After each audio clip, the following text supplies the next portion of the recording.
Greetings, YouTubians, and welcome back to Wayne's Sharp World, where today we are taking a look at another brand new banger coming out of Sencut Knives. This is none other than the Sencut Borzam. Now, before I go any further into this review, I'd like to thank you guys for tuning in today. If you like what you see, please do me a huge favor, hit that subscribe button, follow along, and I will continue to bring you the content. Now, let's take a look at some overall specs on this knife right here. We have an overall length coming in at 8.22 inches, a blade length of 3.46 inches, and a blade thickness at 120 thousandths. Blade material on this guy is kind of the typical 9CR 18 MOV, which is pretty much the standard steel for Sencuts nowadays. Every once in a while, you'll see them in D2. It's either going to be D2 or 9CR 18 MOV, at least for now. That's what it's been recently. And I think it's a really, really nice steel at this price point. We have a drop point style blade with a very nice and slicey flat grind, a handle length coming in at 4.76 inches, and a handle thickness at 470 thousandths. Handle material on this guy is G10 with a liner lock for the locking mechanism and a user of a right or left hand tip up carry. We have a weight coming in at 4.32 ounces and a price at a very, very nice $39. So at the end of the day, obviously I have a lot more to say about it, but this is just more excellence from Sencut at the less than $40 price mark. I mean, you can find a lot of knives out there between 30 and 40 bucks that are not that good at knives. This is a very good knife. And let's stick it up here to some other knives, do some size comparisons to see just how big of a knife we got here. Very nice comparison here is the Sencut Slashkin. This is one of my favorite Sencuts of all time. A lot of similarities, also a lot of differences there. Another, probably the best Sencut of all time, the Sencut Serene, actually, I'll be darned. It is just about the exact same length. So three excellent size comparisons there. And there is a lot of similarities between the Borzam and the Slashkin. You have very nice finger choil, somewhat similar handle shape, some noticeable differences in the handle, primarily towards the butt there.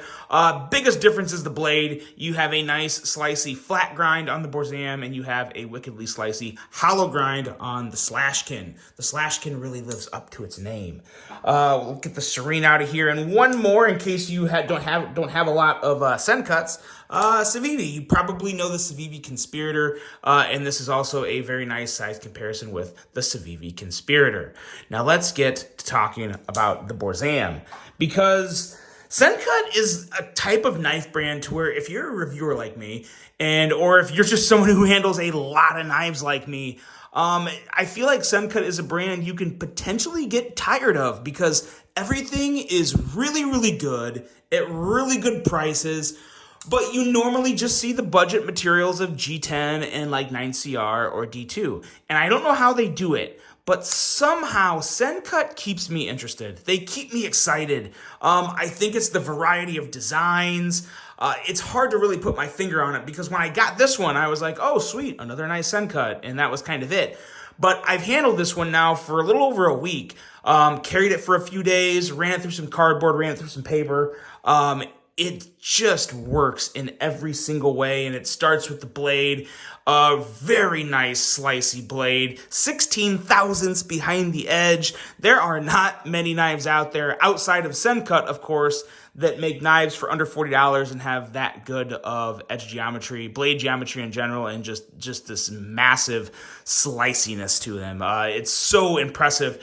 And again, another very good looking blade shape. You kind of have, I mean, this is a drop point, but is the thickness of the blade, it goes out more. It doesn't start to really thin down until about 2/3 of the way out to the knife. Kind of gives you some very small sheep's footy vibes. Definitely a drop point, but it is kind of a wider drop point out towards the tip, which I do actually like. I think it works really well. It gives the tip a little bit of extra strength with the width, a little bit of extra width there leading up to the tip. Nice swedge that looks good. And of course, a finger choil that is kind of the chef's kiss. I love a good finger choil. Even when you have a really, really nice handle like this, the handle on this guy, I really, really like this handle. I kind of get some Ferrum Forge vibes in the handle. If you look at it, it's got that nice rounded area for your index finger, and then it kind kind of has that little curve at the butt of the handle. And that's really nice when you're kind of like doing real powerful pushes down. It's nice to have that handle kind of curve in. It kind of acts so as all the force is coming and pushing on the knife, you kind of have that nice little bit of curve down there as a little bit of extra lock and security in the hand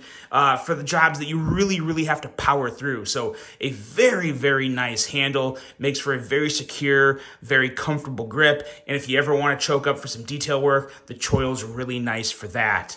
The same typical texture on the G10, which I think is a really good texture. It's a texture that's enough to give a good amount of grip, but not something that's going to eat up your jeans, which is something you always want to look for.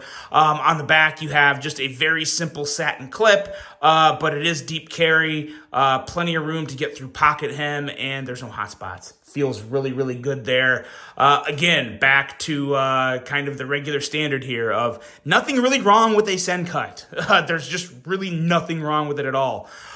Really like the thumb stud placement and action on that. Even in the closed position, it just looks good. It's compact. It carries really well in the pocket. If there's one thing that you could maybe knock on Sencut, I feel like they're slightly heavier than Civivi's maybe.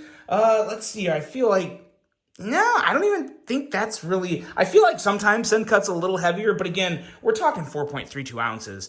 Some people would call that heavy if you like normally carry a Benchmade bug out or something in that around that 2 ounce or less mark. But 4.32 ounces, you're not going to feel it in the pocket. So I'm really, really nitpicking there.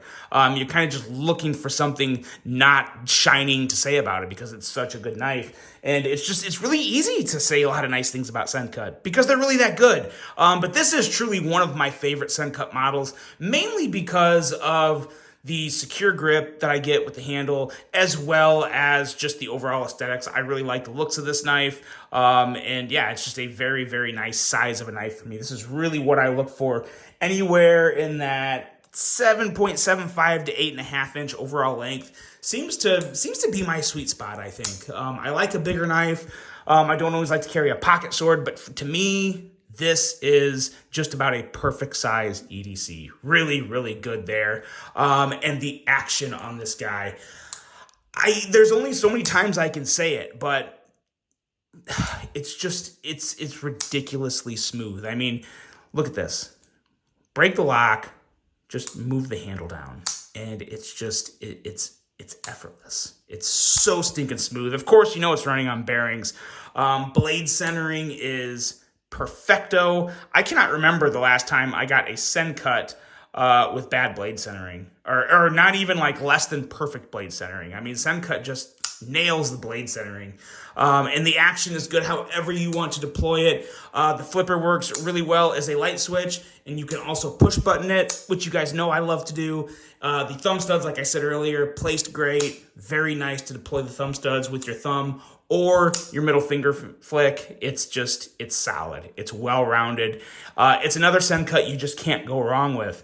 And for all these Sencuts that are so good, you know, a lot of them fall in the $40 to $50 range. So this one being under $40, there's just no way you can't consider buying this. I mean, it's just an excellent knife, unless the blade's too big for you and you're where you live and legalities may be playing a factor. This is just one of the better knives to come out this year.